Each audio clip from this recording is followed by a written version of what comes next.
This video is the first on this channel based on a user request. A few weeks ago I posted a video about the Hat Man, a sinister figure that over a fifth of those hallucinating from abusing Benadryl, an antihistamine that produces intensely unpleasant visuals when taken in excess, report seeing. I've put the link to it in the description. Somebody going by the name of NotReese777 left a comment underneath it asking if I have any knowledge of entities with the head of a deer that wear cloaks. He told me that he'd been haunted by beings fitting this description during a period of sleep paralysis, a phenomenon that involves people being awake yet unable to move that is frequently accompanied by visions or hallucinations. Numerous different belief systems view these visions as spirits entering the space between sleep and the waking world. According to NotReese777, deer-headed beings stood around him in a circle and his vision then started to go blurry, as if whatever ritual they were performing began to have an impact on him. He told me that this happened a day or two after he met a girl who was into witchcraft, and that he wondered if it was in any way connected to her. He asked me if I had any idea what these entities were and if I could make a video about them. After doing some research, I discovered that they fit the description of a being known as Furfur, the Great Earl of Hell, a powerful demon mentioned in the Lesser Key of Solomon, an anonymously authored grimoire written in the 17th century but thought to be derived from content that was many centuries older. A grimoire is a textbook of magic or sorcery that can, in some cases, teach the reader how to summon spiritual creatures from another realm. Opinions are divided about such texts, with some viewing them as evil and others seeing them as merely containing forbidden knowledge. Furfur is said to be the 34th most powerful being in hell, and rule over 26 legions of demons. Some of his followers wear cloaks and deer masks to signify their allegiance to him, which explains why multiple different similar entities manifested in NotReese777's vision.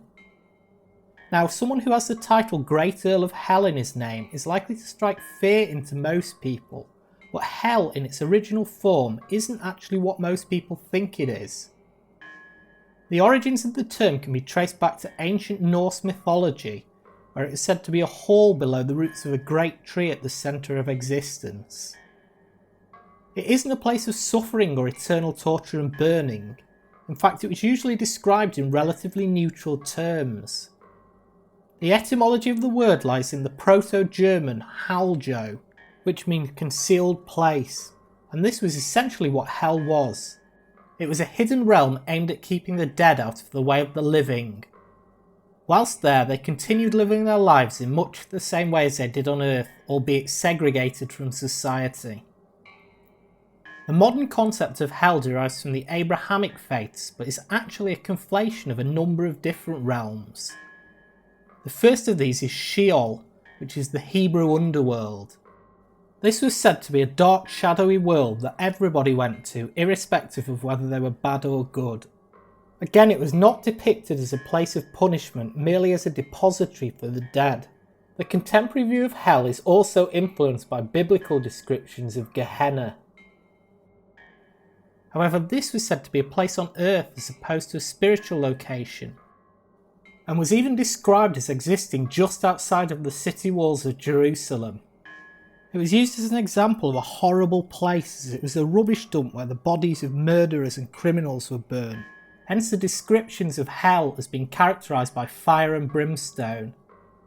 Given that it was never actually intended to be a spiritual realm, it's clearly not the domain that Furfur was the Earl of. The Bible also mentions Hades, which some equate to hell.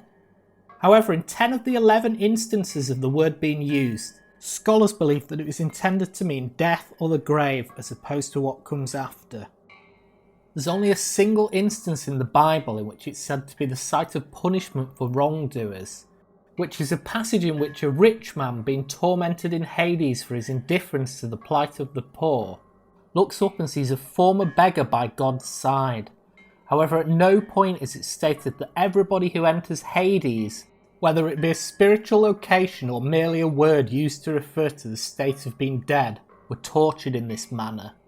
It's also notable that the Hebrew word Sheol was translated as Hades in a passage in the New Testament that quotes a passage from the Old Testament.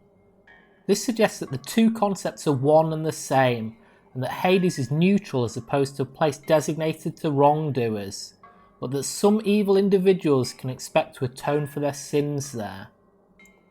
With this in mind, irrespective of whether you associate Furfur with the modern conceptualization of hell or the original Norse version, he is clearly not an evil entity. Why then does he rule over 26 legions of demons? In order to understand this, I recommend that you watch my video on the truth behind Satan in the Abrahamic faiths. I've left a link to it in the description. Although demons can be troublesome to man, they ultimately work at the behest of God, testing our resolve.